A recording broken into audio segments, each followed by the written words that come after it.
Hi guys, it's Amy from the Purple Door Collection. Tony at Punk Broderie asked for people to make videos of how we use her glitter sheets, which I am in love with, and so I thought I'd do a quick video. This is one of my very first videos, so don't judge me too much. So I am, like I said, pretty addicted to the glitter vinyl that Tony sells. There's all kinds of discussion over what type of glittery material that you should use on your shirts that you're appliquing.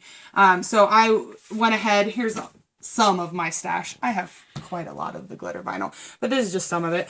I'm going to be using the black today. I'm going to show you how nice it is to work with. So I also went, as much as I didn't want to, and bought a sheet of glitter vinyl from Hobby Lobby that people like to use. Now, from just looking at it, I'm sure, you might say that it looks a little shinier, which I think especially in pictures and maybe even in this video, I don't know.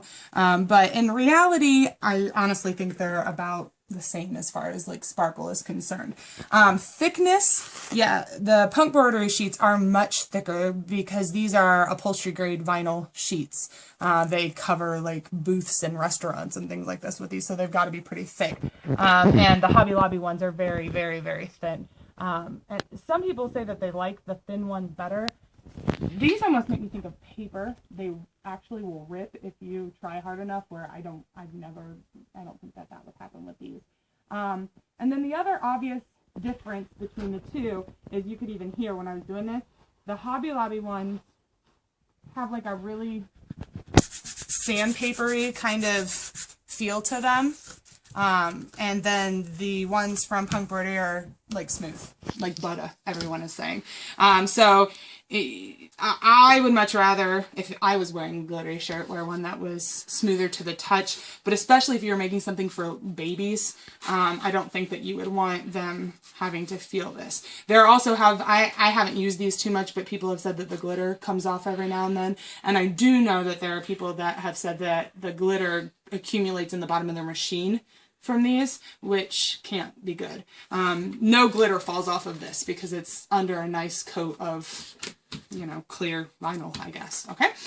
So here is just a quick tutorial on how to use it, because I know some people are kind of apprehensive of how to use it. So I'm making this little Minnie Mouse shirt for a little girl named Xandra, so it's an X. And to the point that I'm ready to put her hat on. Now, usually, like for I already have the bow ready, I get it all cut out and ready to go. But since I love this stuff and I don't want to lose it, you can already see, or, mess it up, I will just stick the whole sheet up in there. So, just like you're doing any other type of normal applique, you'll go ahead and put your dye line down.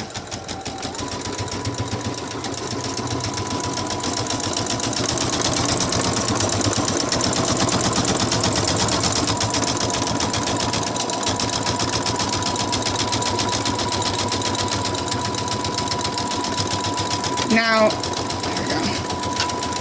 Usually, since these ears are black, and I know that I'm going to go around them in black, I'd use black thread. But I guess for the purposes of this tutorial and being able to see them on camera, I'll go ahead and switch my thread to white, so then you can see the layout a lot better.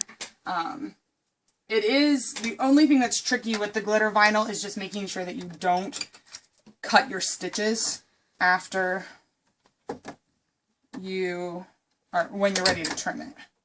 So, alright, so I've got my dye line. Usually what I do is put the whole sheet up there and really try and use every little tiny centimeter that I possibly can, because again, it kills me to waste this stuff. Not because it's expensive, because in reality the Hobby Lobby sheets are not that much cheaper, especially if you buy these in like her multi-packs or in rolls. They're actually about the same price, but it's just too pretty to waste.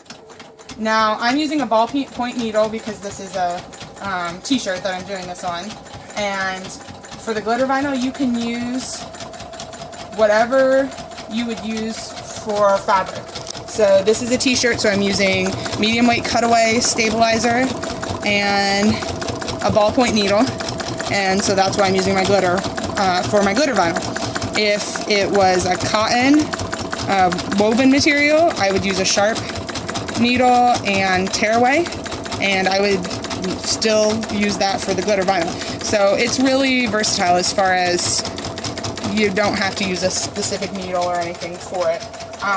You notice it's not struggling with it at all. I think people were worried that because of its thickness that it might, I don't know, that your machine might yell at you and hate you forever. See, look at that, I'm using like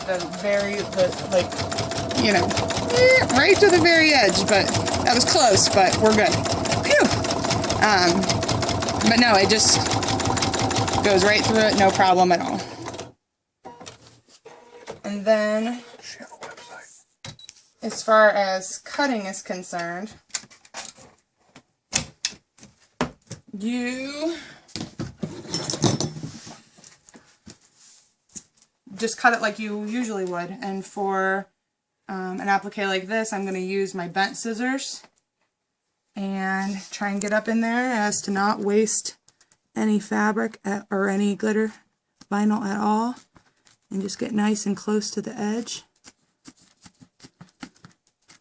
Now if it was fabric, I'd probably just go out that way, but we're talking glitter vinyl that we don't want to waste, so we're going to be conservative.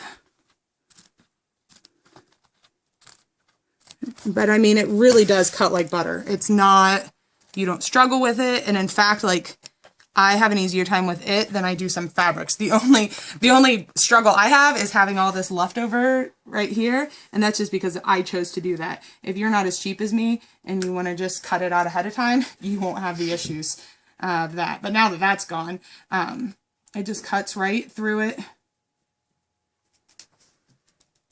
No problems at all. Now, everybody asks about washing and drying the glitter vinyl. Tony says that not to dry it, just because that's just a recommendation. You can wash it like normal, but not to dry it. However, I dry it. I did it once on accident, and then I realized that it does absolutely nothing to it. So I dry it and have no problems with it whatsoever. I do it on my normal dryer settings, and there you go. And it comes out fine. And so I'll show you how to do the satin stitch here in a minute. So I've got the glitter vinyl cut out, and I'm ready to put the satin stitch around it. So just for people who were interested in what it looks like when it's doing its thing, it's going to go around the outside of him.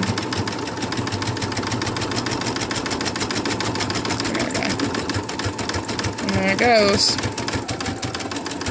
I mean, this is really no different than any fabric or anything. I mean, I was concerned too, just because it's a little bit thicker than fabric, but it goes right over top of it, no problem. The only difference is that I don't put Heat and Bond Light on the back of it, and I don't iron it, and I would not recommend ironing it. When you're done and you want to iron your whole design, just put a press cloth over it, because it really probably shouldn't get that hot. But other than that, it's just like fabric.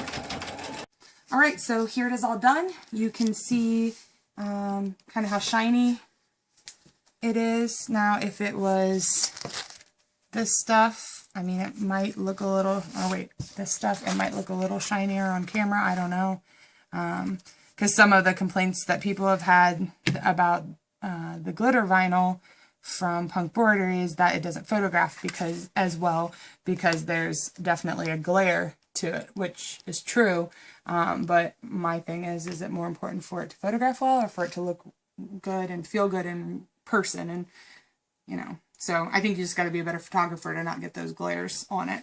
But otherwise, that's what it ended up looking like. And so if you want to see more projects like with the glitter vinyl, there's a glitter vinyl for Machine Embroidery group on Facebook.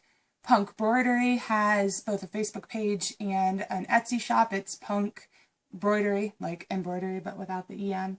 And then also my Facebook page and Etsy shop, The Purple Door Collection. You can see it used many, many other different ways. The options are endless with what you can do with it. So if you've got any questions, find me on Facebook, and I will see you later.